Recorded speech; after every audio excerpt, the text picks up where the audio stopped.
Triplet Targaryens in a song of ice and fire? What madness is this?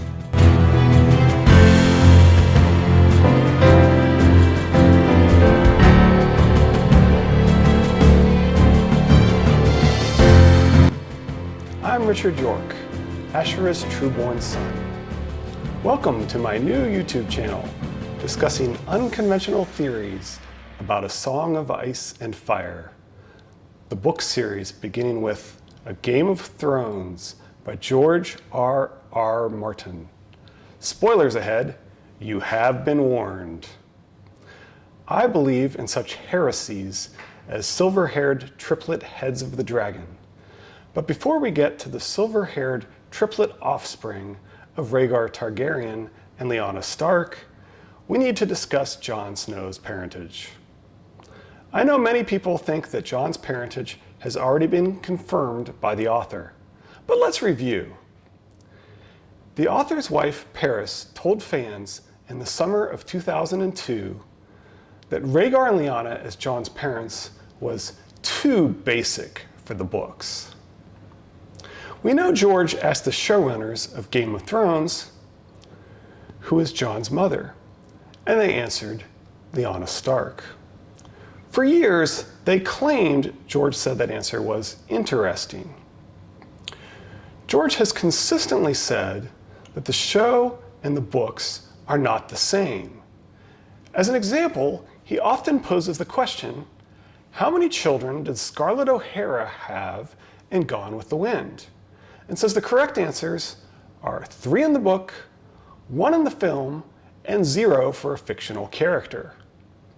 Interesting that he chooses parentage of a woman with 3 children on the page and 1 on the screen to illustrate the difference between the books and the show, and refers to multiple answers as correct. After filming season 3 and while writing season 4, the showrunners met with George to ask him about the rest of the story. What he told them made them feel betrayed. After they filmed Lyanna as Jon's mother, George publicly said they had the answer years ago. The showrunners have since claimed they gave George the correct answer. So one possible explanation for this is if the name of Jon's mother is a name symbolic of erasure from history, a name that George might symbolically purge from retellings of his story. A name like Asherah Dione with a story like Eleanor Talbot. I will explain who Eleanor Talbot and Asherah Dione were momentarily. But right now, many of you are thinking there is too much evidence in the books. Virtually all of that evidence is evidence of Lyanna having given birth, that Ned was too honorable to father a bastard, and foreshadowing of Jon Snow as king. And I know no king, but the king in the north, whose name is Stark. The marriage of Eddard Stark and Asherah Dayne has been well analyzed by the Order of the Green Hand. I prefer to focus more on the history and symbolism of Eleanor Talbot, the secret wife of Edward of House York, and Asherah Dione, the secret wife of Yahweh, Jesus' father, and the attempts to purge history of their secret marriages. This is why I prefer to call the secret marriage of Jon's parents God plus ET equals J, as in the secret marriage of God, the father of Jesus, and the secret marriage of E.T. Eleanor Talbot. Some might prefer to think of this as E plus A equals J, the secret marriage of Eddard Stark as Edward York, plus the secret marriage of Asherah Dayne as Asherah Dione. Both God the Father's wife, Asherah, and Eleanor Talbot needed to be erased from history for their husbands to come to power.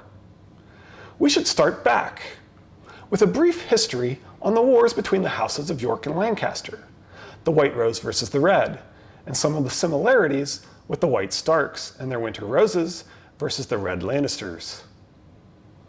In the Wars of the White and Red Roses, there were 3 York kings.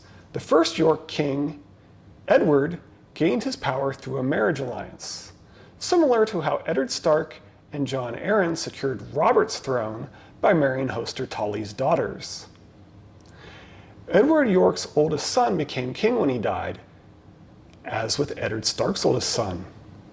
His oldest daughter was married to the enemy Lancaster house after the war, just like Eddard Stark's oldest daughter.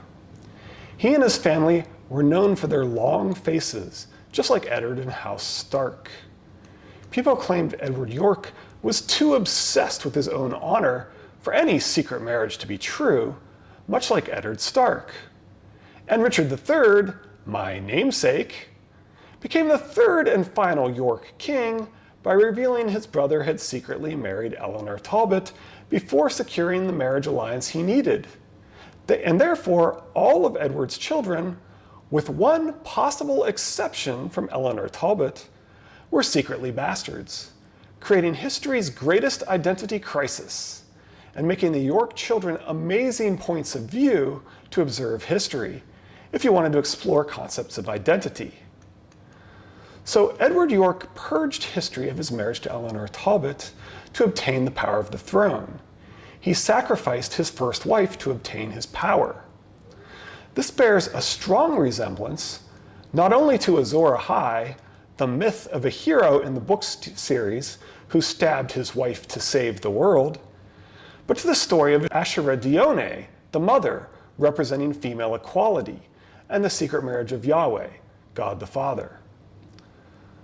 Like Naga's ribs on the Iron Islands of Westeros, Asherah was originally associated with the sea dragon, but she was later worshipped as the Tree of Life. Her first name of Asherah is associated with the ash tree, while Dione is a translation of Alat, which means the oak tree, or the wife of God. The Israelites gave Yahweh as God the Father his power by erasing the history of his wife, Asherah, the mother, the tree of life, and burning the Asherim, the holy trees and wooden idols worshipped as Asherah. The secret marriage of God the Father was purged from history quite successfully until the late 1980s. Many of the books on this topic, including the third and final edition of the Hebrew Goddess, were published in the late 1980s and early 1990s, just before George began working on A Game of Thrones. Before the archaeological discoveries of the 1980s, Asherah was associated with Baal. But if you were researching tree worship, Baal, or Asherah in the 1990s, you might have been quite surprised at the recent new evidence and its resemblance to the greatest identity crisis in history, the point of view of the York children. In A Song of Ice and Fire, we see not only the purge of history of Jon Snow's father's secret marriage, we see something resembling the burning of the Asherim in the erasure of the worship of trees. The Andals came with their new gods, resembling the Christian Trinity and the worship of God the Father as one of multiple aspects, and burned the trees representing the old gods. George was inspired by the adoption of the Christian Trinity and God the Father in depicting the adoption of the seven. Bran the Bastard is the oldest surviving son created by purging history of the marriage of Asherah Dane. And Bran the Bastard, before learning to see, quote, see well beyond the trees themselves, is married to a tree. From A Dance with Dragons, will this make me a greenseer? Your blood makes you a greenseer, said Lord Brendan. This will help awaken your gifts and wed you to the trees. Bran did not want to be married to a tree, but who else would wed a broken boy like him? 1,000 eyes, 100 skins, wisdom deep as the roots of ancient trees, a greenseer. We see our author frequently play with ideas in various literal and symbolic forms. And with Asherah and Dornish woman representing female equality, the burning of the trees by the Andals, and with Bran the Bastard marrying a tree, he is showing us three different symbols of the erasure of the secret bride of God the Father and the formation of Western patriarchy. For more on secret bastards, Tony Teflon of Teflon TV and Bar Tube have a very interesting take on Robb Stark's parentage.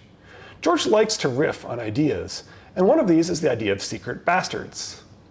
The idea that Catelyn is trying to hide Robb as a secret bastard from Ned, while Ned is hiding their entire marriage as invalid, and therefore all their children are secret bastards, from Catelyn, matches what George frequently does with repeated patterns. We will revisit this discussion of repeated patterns and symbolic and literal ideas in future episodes. For more relevant symbolism on this topic, Lucifer Means Lightbringer has a Weirwood Compendium series that discusses the Weirwood goddess and the green sea of the sea dragon blending into the green seers, just as Asherah originally referred to the sea dragon but became tree worship. LML also has a video called The Stark That Brings the Dawn, about how the last hero must combine the blood of House Dane and House Stark. Jesus is the morning star, the sword of the morning. The symbolism of John as Jesus and the sword of the morning would not be recognizable to many readers unless John is half Dane and half Stark. Trust the symbolism. Our next episode will examine some of my favorite evidence of the erasure of Asherah's secret marriage. But for more clarity on this topic, I highly recommend The Order of the Green Hand and their recommended playlist.